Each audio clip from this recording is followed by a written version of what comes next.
Radio City podcast. Radio City Shiv Katha. నా పేరు Narender. Patancheru to MGBS route 225 బస్సులో కండక్టర్గా పనిచేస్తున్నాను. నేను బస్సులో రోజు చాలా రకాల మనుషులు చూస్తూ ఉంటాను.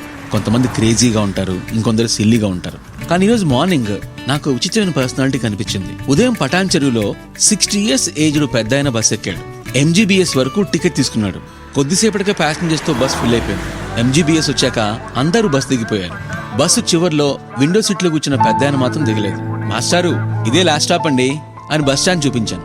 తెలుసు అని విండోలోంచి బయటకు చూస్తూ కూర్చున్నాడు. కాసేపటికి మళ్లీ ప్యాసింజర్స్ తో బస్ ఫిల్ అయింది. ఆ పెద్ద ఆయన పటాన్చెరుకి టికెట్ తీసుకున్నాడు. కాసేపటికి బస్సు పటాన్చెరు రీచ్ అయింది. అందరూ దిగారు, ఆ పెద్ద ఆయన తప్ప. ఆయన కాస్త కళ్ళు మూసుకుని కనిపించాడు. కొంచెం కళ్ళు మూసుంటే నిద్రపోతున్నాడో అనిపించి దగ్గరికెళ్ళి, మాస్టారు పటాన్చెరు వచ్చేసింది, మీరు దిగచ్చు అని చెప్పాను. నాకు తెలుసు అని మళ్లీ కళ్ళు మూసుకొని సీట్లో సర్దుకున్నాడు. కాసేపటికి బస్సు మళ్లీ స్టార్ట్ అయింది. పెద్ద ఆయన టికెట్ తీసుకున్నాడు. ఇలా ఆల్మోస్ట్ ఈవినింగ్ 8 వరకు మేము ఎన్ని ట్రిప్స్ వేస్తే అన్ని ట్రిప్స్ తిరుగుతూనే ఉన్నాడు. సండే అవడం వల్ల కొంచెం ఎర్లీగా నా డ్యూటీ అయిపోయింది.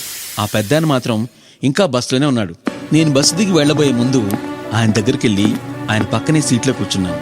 ఆయన భుజం మీద చెయ్యి వేసి, ఏంటి బాబాయ్, ఎవరికోసమైనా వెతుకుతున్నావా లేదా ఎవరికోసమైనా వెయిట్ చేస్తున్నావా? ఉదయం నుంచి ఏమీ తినకుండా బస్సులోనే కూర్చున్నావు, ఏమైంది అని సాఫ్ట్గా అడిగాను. పాపం ఎప్పటి నుంచి గుండెల్లో దాగుందో బాధ కట్టలు దించుకుంది. కన్నీళ్లు నిండిన కళ్లతో పూడుకుపోయిన గొంతుతో, ఒక్క కొడుకు, ప్రాణానికి ప్రాణంగా పెంచి పెద్ద చేశాను. పెళ్ళైన దగ్గర నుంచి కోడలు అత్తలా సతాయిస్తున్నా వాడి కోసం సహించా. ఈరోజు నా కోడలు తరపు బంధువులు వస్తున్నారని నన్ను ఇంట్లో ఉండొద్దన్నాడు నా కొడుకు. రాత్రి వరకు ఎక్కడన్నా తిరిగి రమ్మన్నాడు. ఎవరూ తెలియని ఊర్లో ఎక్కడికి వెళ్ళను. భార్య బంధువుల మీద ఉన్న ప్రేమలో కొంతైనా కన్న తండ్రి మీద చూపించిన కొడుకుని ఏమనాలో తెలియక, ఎటు వెళ్లాలో ఏం చేయాలో తెలియక ఉదయం నుంచి ఇలా బస్సులోనే కూర్చున్నా. నా దగ్గర టికెట్ డబ్బులు కూడా అయిపోయాయి, ఉంటాను బాబు అని బస్ దిగేశాడు. నా గుండెని ఎవరో నొక్కి పెట్టినట్టుగా అనిపించింది. వెళ్ళిపోతున్న 60 ఏళ్ల పెద్ద అయినా నా కన్నీళ్ళ వల్ల ఏమో మసగగా కనిపిస్తున్నాడు. అంతకంటే విచిత్రంగా అనిపించింది, ఆయన ఇప్పుడు అచ్చు మా నాన్నలా కనిపిస్తున్నాడు.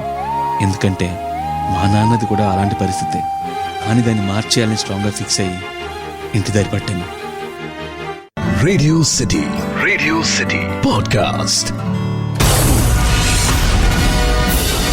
Radio City Shiv Katha.